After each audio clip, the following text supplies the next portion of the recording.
Hey, there you are. I've been looking all over for you. Well, I guess this is our usual hangout spot, but, you know, sometimes you just get lost? No, before you say that I'm drunk, I'm not that drunk. Yet. Come on, how can I not drink a little? Especially at a specific day. Well, night like this. It's your birthday. Of course I'd want to get a little drunk on this occasion. Oh wait, I literally forgot to wish you a happy birthday. Wait, let me... There. Oh yeah, that's a stretch and a half right there. A much needed one, I might add. Man, it's been a very long while since I've done this. I almost forgot how fun it was to be adventurous like this. Sneaking out in the middle of the night, jumping over fences, hanging out with you in weird places like this. Nowadays, it's just the boring life. Waking up early, doing the usual 9 to 6, coming back home so tired that all you can think about is when you're gonna go to bed, and then rinse and repeat. When it comes to weekends, it's just grab an expensive wine from the money you made throughout the week, and just stay at home all day and get drunk while watching Netflix. To think I once was someone who'd go out like every single day and run around thinking that I could conquer the world if I wanted to.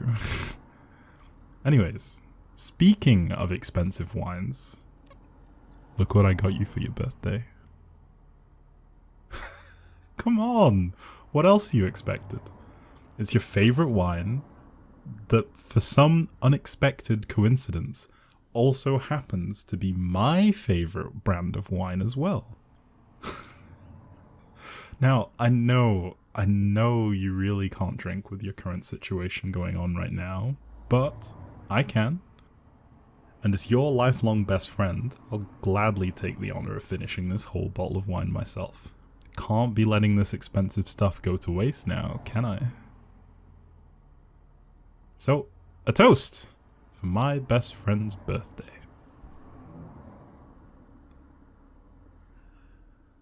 Man, how long has it been since we've hung out like this? 4 years, I think? I remember when we used to go out on these silly adventures together. You remember that one time where I lost my stupid Charmander keychain? And then, before I went to sleep, I realized that I left it in the park. Then, how me and you went to the park at 1 AM to grab a keychain. Was such a bad idea. And you even told me that it was a bad idea. But I was acting so brave, saying that it'll be fine. Just trust me. But even though you didn't agree with me, you still came anyways. You always did. I remember being so scared. I was literally shaking and grabbing onto your arm while you were actually trying your best to find the keychain. Even though at that point, all I could think about was going back home. I used to be so afraid of the dark before. Not anymore, because now I have this handy thing with me. Pocket knife you gave me on my birthday. You're being so emotional with it as well, saying things like, "This isn't just a knife, it's a part of me that I'm giving to you. If you ever feel scared or feel like you're in trouble, holding it will remind you of when you used to hold onto my arm and give you the courage to overcome every obstacle." I remember being so confused and laughing about it, but it wasn't a joke for you. You knew full well what you were doing, weren't you? You always knew. You knew that I'd need to be on my own from now on, that I'd need to learn to face the darkness, without someone to grab onto. So you made sure. You made sure that I never felt like I was truly alone. You made sure that I never felt hopeless in a difficult situation.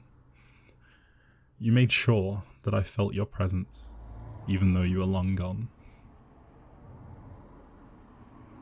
I still haven't forgiven you for that, you know.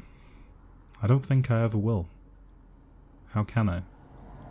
Because this time what you did was unfair. Because this wasn't just an honest mistake. You did what you did knowingly. Not only that, you got our family and friends to go along with it as well. You knew I'd get hurt. They all knew I'd get hurt. But you still did it anyways. You lied, kept secrets, about things that I should have known about.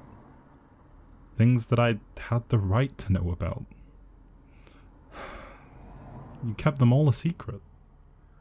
Because you didn't want me to feel sad for you? You have no idea how much you've hurt me by doing that. You've no idea how I felt when out of nowhere I get a call from your mother telling me that you were no more.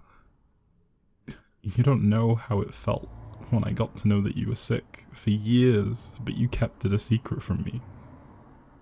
When I realized that all this time you were going through so much, but you still made sure I was always happy. You don't know how much it hurt when I got to know that all this time you were in love with me. What's worse is that everyone knew. Everyone knew except me. Explains why they'd always say things like, "You both look so good together, and you guys should try to go out sometimes." And I would just get so shy.